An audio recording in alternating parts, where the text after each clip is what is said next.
자, 안녕, 민규쌤입니다. 자, 이제 세 번째 민족문화수호운동이라는 파트예요. 그러니까 일제강점기 사회, 문화의 변화를 쭉 살펴보고 있는데, 사실상 이제 진짜 마지막을 향해서 달려가고 있습니다. 오늘 요 파트하고 이제 일제가 항복을 하면서 광복을 하게 되는데, 광복 직전의 모습 한 시간만 더 하면 이제 진짜로 끝이 나게 됩니다. 자, 그래서 민족문화 수호 노력 201쪽부터 3쪽까지 있는 내용 한번 정리를 해보도록 하죠. 자, 봅시다. 첫 번째, 한글과 관련된 연구가 이어졌습니다. 그러니까 기본은 뭐냐면 우리 민족의 전통적인 이 문화를 일제가 왜곡하고 훼손하려는 영향들, 모습들이 있었죠. 그리고 일본이 우리말, 우리 문화를 점점 말살시키려는 민족 말살 통치, 이것을 정책적으로 추진을 했기 때문에 이런 민족 말살에 대한 저항, 우리가 지키려는 노력, 이런 것들이 필요했다라는 것이죠. 자, 그래서 첫 번째 한글 연구 보도록 하겠습니다. 자, 한글 연구를 위한 여러 단체들이 등장을 했고요. 두 개의 단체 정도를 보아야 하겠습니다. 그래서 조선어 연구회와 조선어 학회가 있어요. 자, 국어학자들이 중심이 되어서 만든 조선어 연구회, 어떤 일들이 있었는가? 첫 번째, 한글날의 전신인 가갸날을 정했습니다. 우리 사전 찾을 때 순서대로 보면 가, 그 다음에 갸, 거, 겨, 이렇게 보죠. 그러니까 그 가갸날이 되겠습니다. 자, 그리고 이 조선어 연구회의 기관지인 한글이라고 하는 잡지가 만들어졌고요. 이 단체가 나중에 발전되는 것이 바로 조선어학회가 되겠습니다. 자, 조선어학회는 1931년에 만들어졌습니다. 자, 조선어학회와 관련해서 쭉 보죠. 문자 보급 교재를 제작해서 문맹 퇴치 운동을 지원했습니다. 자, 문자 보급 교재, 문맹 퇴치 운동, 언론사를 중심으로 이루어졌던 거 기억하죠? 조선일보가 주도했던 문자 보급 운동, 동아일보가 주도했던 문화로드 운동이 있습니다. 자, 그리고 이 조선어학회는 한글 맞춤법 통일안이라고 하는 것을 제정하려고 했습니다. 그러니까 맞춤법을 서로 지역마다 다르게 사용하고 있었다라는 것이죠. 그래서 우리 말과 글을 체계를 잡아야 하나의 고유한 언어로, 딱 우리 민족의 언어로서 통일성을 가질 수 있었기 때문에 이런 걸 시도했다. 그리고 표준어, 외래어 표기법 같은 것도 제정을 하려 했죠. 그러니까 이런 것들이 확립이 되어가면서 각종 서적, 신문, 교과서 혹은 뭐 성경책 이런 데 다 적용이 됐다라고 보시면 되겠습니다. 자, 그리고 우리말 큰 사전이라고 하는 것을 편찬하려고 했습니다만 일제 탄압을 받게 되었죠. 그래서 이 과정을 영화화한 내용이 바로 말모이라고 하는 영화가 있습니다. 자, 사전을 편찬하려고 했는데 일제 탄압으로 결국 실패했죠. 근데 물론 그런 원고들이 서울역 한 창고에서 발견이 되면서 광복 이후에 사전이 만들어졌습니다. 자, 그리고 조선어학회 사건으로 강제 해산되었습니다. 1942년이고요. 민족 말살 통치 시기에 민족성을 고취하는 독립운동에 영향을 미친다 라고 하면서 일제가 탄압을 했고 결국 강제로 해산이 되었죠. 이 정도 보시면 되겠습니다. 자, 항상 나오는 또 한국사 연구입니다. 일제가 우리 한국사를 왜곡하였고요. 그리고 식민사관이라고 하는 것을 만들어서 주입하려 했습니다. 사관이라고 하는 건 역사를 바라보는 관점인데 우리가 식민지화될 수밖에 없었던 것을 역사성을 통해서 막 주입을 하려고 했던 것이죠. 그래서 이것에 대한 반대, 그리고 이것에 대한 반박을 위해서 역사에 대한 연구가 심화되었다라고 보시면 되겠습니다. 자, 그래서 일제 한국사 왜곡 보시면 한국 침략과 식민 통치를 정당화하기 위해서 한국사를 왜곡했습니다. 자, 우리 역사에서도 사실 이런 일은 많이 나타납니다. 자, 고려 시대에 쓰여진 역사서 중에 삼국유사, 삼국사기 같은 것들이 있죠. 그러니까 고려 시대가 시작되면 그 이전의 역사인 삼국시대에 대한 역사가 정리되곤 합니다. 그리고 고려가 무너졌을 때 조선이라는 나라가 등장했고 조선시대의 고려라는 나라의 역사를 쭉 정리하죠. 그럴 때 나타나는 현상이 뭐냐면 고려라는 나라가 등장을 해야 됐던 이유, 삼국시대 혹은 통일된 신라에 문제가 있었기 때문에 고려라는 나라로 넘어오게 된 거야 라는 정당성을 부여하기 위한 조치들이 나타나죠.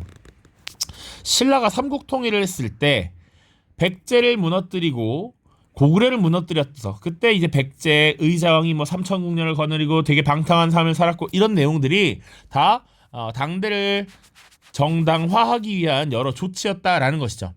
그러니까 일제도 마찬가지야. 한국을 강제로 이렇게 병합했는데 그것에 대한 정당성을 부여하기 위해서 한국의 역사를 왜곡했다. 한국이 이런 문제가 있었고 이러이러했기 때문에 우리가 식민 지배하는 건 정당해 라는 논리를 펴는 것이죠.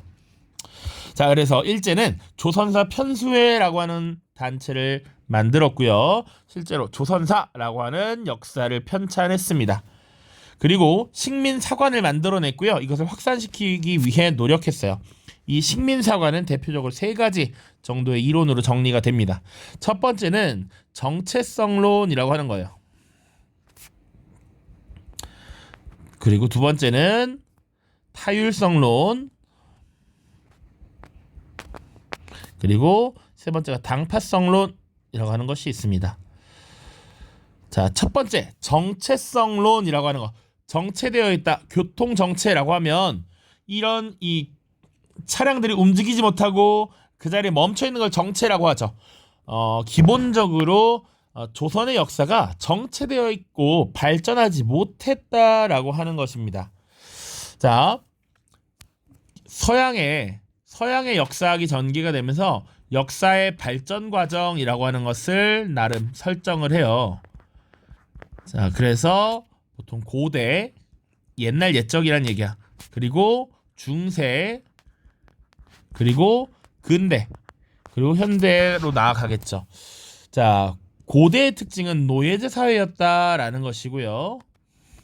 중세는 봉건제 사회, 그리고 이제 근대 자본주의 사회로 넘어간다. 이렇게 바라보고 있어요. 서양의 역사 발전 과정을 하나의 틀로 설정한 것이지. 그리고 일본도 나름 고대 노예제, 그리고 막부 시기의 봉건제, 그리고 이제 자본주의 사회로 넘어갔다라는 거야. 그런데 한국의 역사는 그렇지 못했다라고 하는 겁니다. 한국의 역사는 여전히 고대 노예제 사회이거나 초기 중세 봉건제 사회이고 근대 자본주의로 나아가지 못하고 있었다. 그렇기 때문에 정체되어 있었기 때문에 역사 발전을 위해서 우리가 식민 지배를 하고 이들을 근대화시키는 것이다 라는 논리였어. 자, 그리고 타율성론, 스스로 발전할 수 없다. 남의 도움을 받아야 하는 존재다 라고 하는 것이죠. 그러니까 식민 지배를 다시 정당화하려 했던 것이고, 당파성론도 마찬가지입니다. 이 식민지 조선인들은 근본적으로 편가르고 싸우는 것만 할 줄 알지 뭔가 긍정적인 근본적인 뭔가 역사 발전을 위한 동인을 제공하지 못했다라는 거야. 그 사례로 조선시대 붕당 정치를 크게 폄하했습니다. 그렇기 때문에 이런 것들을 당시 식민지 조선인들에게 주입을 하려 했고, 이런 것들에 대한 왜곡을 반박하기 위해서 우리 민족 독립운동가들이, 우리 민족의 역사학자들이 역사를 깊이 있게 연구하고 이를 반박하기 위한 이론을 만들어낸 것이죠. 자, 이러한 과정에서 여러 형태의 역사학의 종류가 나타납니다. 첫 번째, 민족주의 사학부터 보죠. 민족주의 역사학. 말 그대로 우리 민족을 우선시하는 거고 민족을 중심으로 역사를 서술하는 것을 얘기하죠. 민족을 중심으로 역사를 서술한다. 자, 그쵸? 자, 그래서 이거 신채호의 독사실론이 이 근대 민족주의 역사학의 큰 틀을 마련했다 이렇게 물어봤었잖아요. 자, 대표적인 민족주의 역사학자로 2명 정도를 들 수가 있습니다. 박은식과 신채호예요. 이미 이름을 한 번씩 들어본 인물입니다. 박은식이라고 하는 인물은 국가의 혼을 강조했습니다. 혼.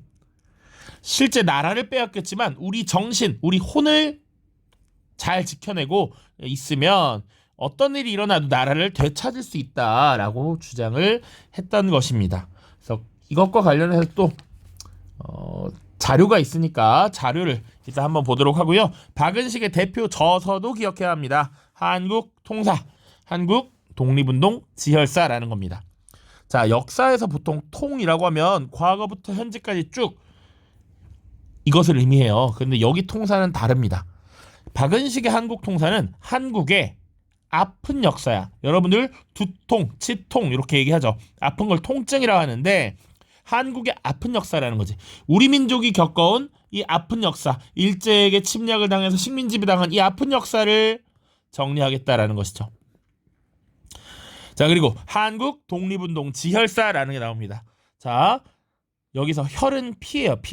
피고 지는 한자로 어조사지라고 합니다. 보통 요 지자가 한자로는요 이렇게 쓰는데 무엇무엇의라고 해석이 돼요. 그러면 한국 독립운동의 혈사, 피 흘린 역사라는 겁니다. 우리가 어떻게 나라를 빼앗겼고 어떻게 나라를 되찾기 위해 노력했는지를 박은식이 쭉 정리를 한 것이죠. 주로 근대사에 초점이 맞춰져 있습니다. 주로 근대사 연구라고 보시면 되겠고요. 자, 그리고 신채호, 우리 너무 많이 봤죠? 독사실론에서 근대 민족주의 역사학의 기틀을 마련했다. 국민대표회의에서 창조파의 입장에 속해 있었죠. 임시정부 해체하고 새로운 단체 만들자. 또 의열단의 지침인 조선혁명선언을 써주기도 했죠. 자, 이 신채호는 우리 민족의 고유한 정신이 있다. 그것을 굉장히 중요하게 여겼습니다. 자, 이것을 난가사상이라고 했고요. 우리 민족의 고유한 정신을 잘 지키고 보존해야 된다라고 이야기했고, 그리고 역사란 아와 비아의 투쟁이다라고 이야기를 했어요. 나와 우리와 우리가 아닌 것의 투쟁이다라는 것이지. 그러니까 조선 민족, 우리 민족이 걸어온 이 길, 그리고 우리의 상대, 우리가 아닌 다른 이들의 행적들을 분리해서 이제 구분해야 한다. 끊임없는 싸움이다. 우리 민족과 일본의 투쟁이다. 이렇게도 해석을 할 수가 있겠죠. 그런 것들을 얘기하는 것이고, 자, 그리고 조선 상고사라고 하는 책을 썼습니다. 자, 이 조선 상고사는 기본적으로 우리의 고대사를 쭉 정리를 했다라고 보시면 돼요. 조선사 연구초도 마찬가지입니다. 자, 박은식은 근대사 연구에 핵심을 뒀다면 신채호 선생은 고대사 연구에 집중을 했습니다. 자, 요 표현도 잘 기억해야 되고요. 아와 비아의 투쟁, 신채호입니다. 자, 이런 박은식과 신채호의 민족주의 역사학은 훗날 정인보, 안재용, 문일평 등의 계승이 되는데 이것이 이제 조선학 운동이라고 하는 것으로 연결이 됩니다. 자, 이 조선학 운동은 뭐냐? 보통 1930년대에 이루어진 우리 조선과 관련된 역사, 문화 이런 것들을 정리하자라는 것이었는데 이것은 정약용이 죽은 지 99주년이 되는 해에 이것을 기리기 위해 시작을 했고요. 보통 정약용의 여러 글들을 정리해서 여유당전서라고 하는 책을 편찬하기도 했습니다. 자, 그래서 민족주의 역사 박은식, 신채호, 그리고 조선학 운동 살펴보시기 바래요. 자, 그리고 사회경제사도 중요합니다. 사회경제사학, 이건 뭐냐? 자, 아까 이 정체성론을 비판하는 것입니다. 유물사관이라고 하는 것, 우리가 간단하게 설명을 하자면 모든 인간의 역사가 경제적인 것, 물질적인 것에서 비롯된다라는 얘기야. 이런 경제적, 물질적인 부분에 의해서 역사가 변화한다라는 거예요. 그러니까 이 유물사관이 보통 이것을 얘기하는 거야. 고대, 중세, 근대로 나아가는 이 역사적 흐름을 유물사관이라고 합니다. 그런데 일본이 분명 조선은 이런 발전 과정을 거치지 못하고 정체되어 있다라고 비판을 했는데 이 백남훈이라고 하는 인물이 한국사를 이런 유물사관의 입장에서 치열하게 연구를 했던 것이죠. 그래서 정체성론을 반박하기 위한 정교한 이론을 형성합니다. 자, 그래서 백남훈이라고 하는 인물이 대표적인 인물이고요. 한국사 역시 세계사의 보편적인 발전 법칙인 고대, 중세, 근대라고 하는 것이 적용된다라고 하는 것을 밝혀낸 것이죠. 대표적인 저서로 조선사의 경제사라고 하는 책을 써냈고요. 그래서 우리가 조선 후기 근대 태동기라고 설정합니다. 우리 뭘 강조해서 배웠냐면 이때 상품화폐 경제의 발달이라고 하는 부분을 굉장히 자세히 배웠어요. 조선 후기가 되면 모내기법이 일반화되고 생산량은 늘어나고 잉여 생산품이 늘어나면서 상업이 활성화되고 이 상업이 활성화되면서 경제력이 커지고 그리고 이를 통해서 공업 발전했고 광업도 같이 따라서 발전했다. 그리고 덕대라고 하는 전문 경영인도 등장하고 되게 자본주의로 나아가려는 과도기에 있었다라는 걸 강조하는 것입니다. 그래서 조선 후기가 자본주의로 나아가려고 하는 과정에 있었는데 너희 일본이 우리를 식민지배했기 때문에 그런 것이다. 우리 한국의 역사도 근대로 나아가고 있었다라는 것을 증명을 한 것이죠. 그렇기 때문에 사회경제사학은 굉장히 중요하게 여겨집니다. 그리고 다행히도 백남훈이라고 하는 인물 한 명만 잘 기억하고 있으면 되겠다. 자, 그리고 실증주의 사학입니다. 말 그대로 실질적으로 자료에 근거해서 증명한다라고 생각하시면 돼. 그래서 엄밀한 문헌 고증을 통한 객관적인 역사 서술, 이것을 강조했던 것이 실증주의 사학이고요. 그리고 이들은 진단학회라고 하는 것을 조직해서 진단학보라는 것을 발행하고 연구 성과를 계속 알려나갔습니다. 지금 한국사 연구에서 조금 시간을 많이 투자를 했습니다. 그다음 종교계의 활동 보겠습니다. 자, 각 종교별로 간단하게 활동 등을 정리하면 됩니다. 대종교라고 하는 종교 있었죠. 단군 신앙을 기반으로 했던 겁니다. 만주에서 중광단 조직했었다. 그리고 이 중광단이 항일 무당 투쟁을 전개했는데 이것을 주도했던 군 부대, 중광단에서 이어진 부대 북로 군정서 기억해야겠죠. 자, 그리고 천도교라고 하는 종교도 있습니다. 개벽, 신여성 같은 잡지를 발간했다. 그리고 청년, 여성, 소년운동 등 대중운동을 전개했다. 자, 기억나는지 몰라. 청년운동 보시면 60만세 운동 때 천도교 일부 세력이 이 조선공산당 세력과 함께 힘을 합쳤다라고 나와 있었고요. 소년운동하면 천도교 소년회라고 하는 단체 만들었었지. 누가? 소파 방정환 선생이 만들어서 소년운동을 전개했었죠. 자, 이런 것들 좀 연계시켜서 생각해보면 좋겠다. 천주교 보시면 고아원, 양로원 설립 등의 사회사업, 이거 일제강점기 이전부터 그러했고요. 만주에서 의민단이라고 하는 단체를 조직해서 항일 무장투쟁을 전개하였다. 그리고 우리가 흔히 개신교, 기독교라고 생각하는 교육운동을 벌였고요. 신사참배 거부운동을 벌였습니다. 왜? 이 개신교는 하나님을 믿는 종교인데 하나님 외에 다른 것에 절하는 건 우상숭배야. 그러니까 신사참배 당연히 거부했습니다. 자, 불교 보시면 사찰령 폐지운동이라는 게 벌어져요. 사찰령이라고 하는 것은 이 기존의 조선의 전통적인 불교를 일본의 그 신토와의 결합을 통한 일본식 불교를 한국에 전파시키려고 했던 것인데 이것을 폐지하라라고 주장을 했습니다. 그래서 사찰령이라는 건 기본적으로 총독부의 허가 승인을 받도록 했어요. 그래서 일본식 불교를 계속 확산시키려고 했던 조치인데 이것을 폐지하라라고 했고, 한용운이라고 하는 독립운동가가 만당이라고 하는 조직을 결성해서 항일운동과 불교 개혁운동을 함께 병행했습니다. 자, 그리고 원불교, 그냥 불교 조금 다릅니다. 불교의 생활화, 대중화를 추구했고요. 이들은 새생활운동이라고 하는 것을 전개해서 금주하자, 담배 끊자, 돈 모으자 이런 것들을 주장했습니다. 각각 활동을 조금 기억을 해두세요. 마지막입니다. 교육과 언론. 자, 식민지 교육에 대한 내용들입니다. 기본적으로는 식민지에 대한 차별교육이 진행되었다. 교육에 있어서 식민지 차별이 존재했고 그것을 조선 교육령이라고 하는 법의 존재로 알 수가 있었죠. 1911년 제1차 조선교육령을 발표하고 나서 보통교육과 실업교육 중심으로 교육을 운영했다. 보통교육, 지금의 초등학교인데 이때만 하더라도 무단통치 시기니까 4년이었다. 자, 그리고 조금 더 나아가서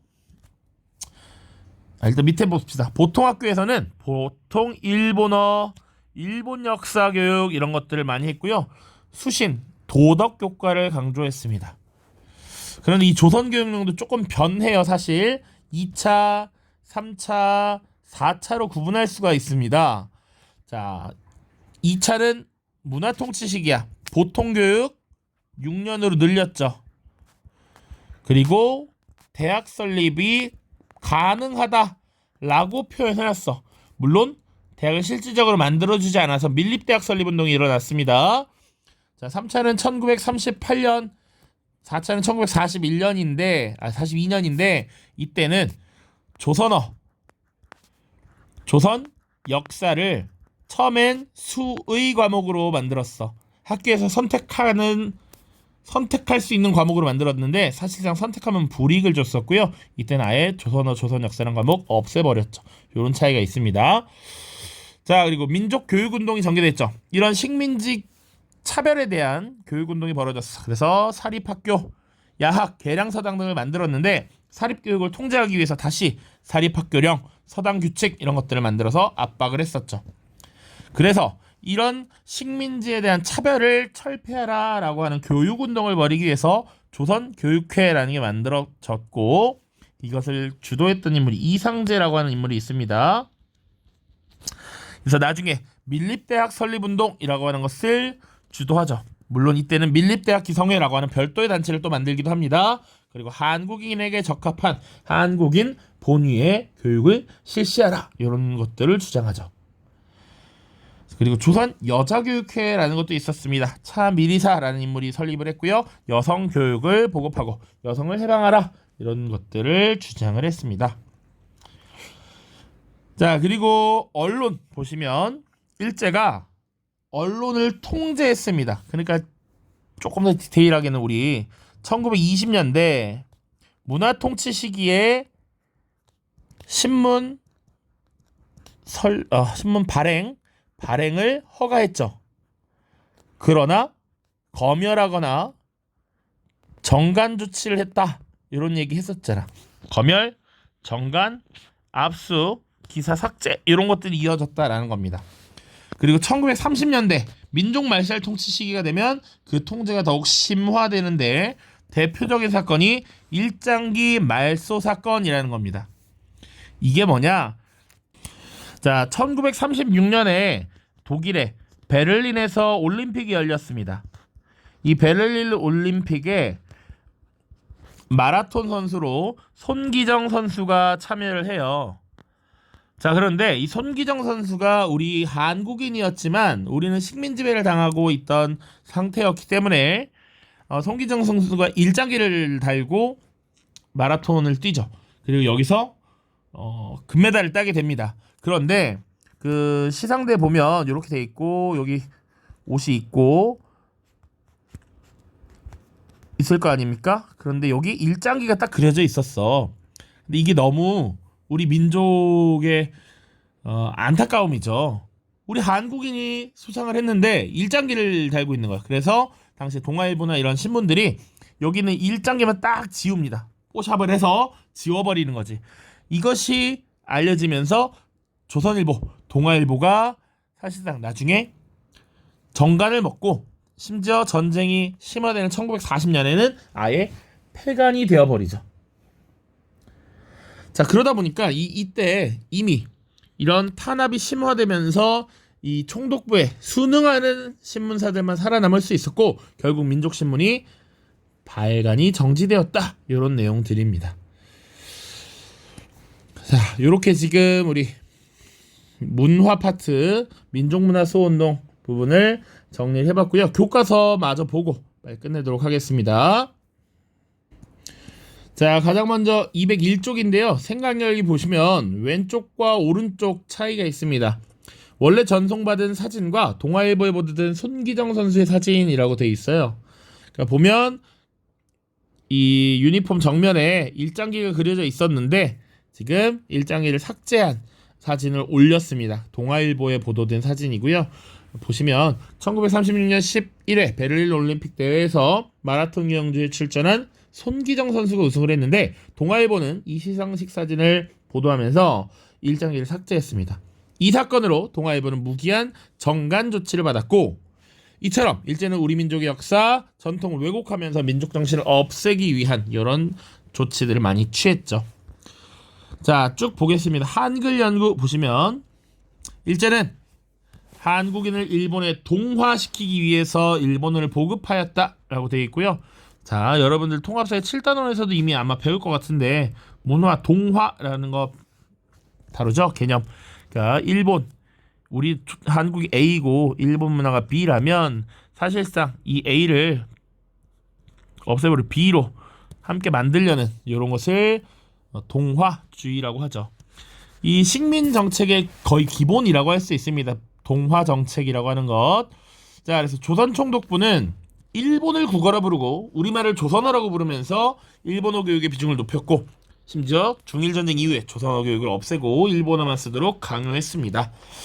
자, 일제 이러한 정책에 맞서서 국어학자들은 지속적인 연구를 이어나갔는데 1921년 조선어 연구회를 조직해서 가계하나를 제정하고 기간제 한글을 발행했습니다.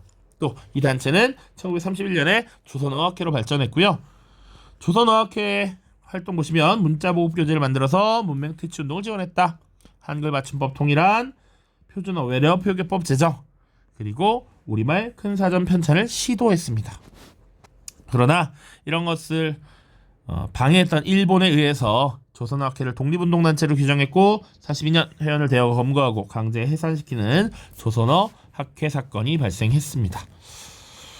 자, 훈민정음을 지켜낸 전형필이라고 되어 있습니다. 간단하게 읽어보십시오. 훈민정음 해례본과 관련된 이야기가 나타나 있습니다. 한국사 연구 좀 자세히 봅시다. 일제는 한국 침략과 식민 통치를 정당화하기 위해서 한국사를 왜곡했습니다. 그래서 조선사 편수회를 설치하고 역사를 왜곡하여 정리한 조선사를 만들어서 한국사의 독작성과 발전성을 부정하는 식민사관을 퍼뜨리려 했습니다. 이 식민사관이 왼쪽에 자세히 나와 있습니다. 자, 한국의 역사가 외세의 영향을 받아 타율적으로 전개되었고 발전 없이 정체되었으며 한국인은 잘못된 민족성을 가졌기 때문에 당파를 만들어 싸움만 한다고 주장을 했습니다. 그러니까 여기 외세의 영향을 받아 타율적으로 전개되었다. 이런 것들은 그런 거야. 삼국통일 보면 당나라가 한 거지 신라가 한 거냐? 뭐 이런 느낌. 그리고 고려시대도 몽골의 영향을 겁나 받았지 않느냐? 뭐 이런 거예요. 우리가 독자적으로 뭔가를 발전해서 이룩하지 않았다라고 지금 왜곡을 하는 것입니다. 그리고 특히 이 정체성론이라고 하는 거, 발전 없이 정체되어 있다. 다들 근대 자본주의로 나아가는데 조선은 그러지 못했다라는 것이고 당파 싸움을 한다. 이것은 이제 특히나 조선시대의 붕당 정치를 단순한 당파 싸움으로 왜곡하여 지금 정리한 내용들이었죠. 자, 이런 역사 왜곡에 맞서서 우리 역사를 지키기 위한 노력이 굉장히 많이 등장했고요. 특히 박은식과 신채호 등이 민족주의 역사학을 발전시켰습니다. 이 민족주의 역사학은 아까 뭐라고? 민족을 중심으로 역사를 서술하는 것. 자, 그리고 박은식은 이제 국혼을 강조했습니다. 이런 키워드들 잘 기억해 두세요. 국혼을 강조했다.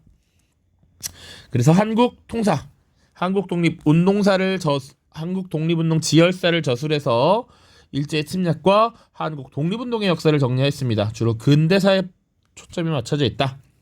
신채호는 고대사 연구에 주력하여 조선상고사, 조선사 연구초를 저술했고 우리 민족의 고유한 정신을 강조하였습니다. 자, 이것을 보통 난가사상이라고 표현합니다. 1930년대 이르러 정인보, 안재홍, 문일평 등으로 개성됐고 조선학 운동을 전개했는데 왼쪽에 보시면 정약용의 저서를 모은 여유당 전서를 간행했다. 그리고 우리 민족의 전통 사상과 문화 속에서 민족의 고유한 특색을 찾아내고 문화적으로 민족의 주체성을 유지하려는 민족운동이야. 왜 이런 것들이 많이 나타났다? 1930년대 일제는 민족 말살 통치를 심화시켜 나가고 있었기 때문에 더욱 이런 것들이 필요했던 것이죠. 자, 그다음 유물사관의 입장에서 한국사를 연구하려는 사회경제사학의 흐름도 있었다. 자, 유물사관이라고 하는 것 자체가 역사 전개와 발전은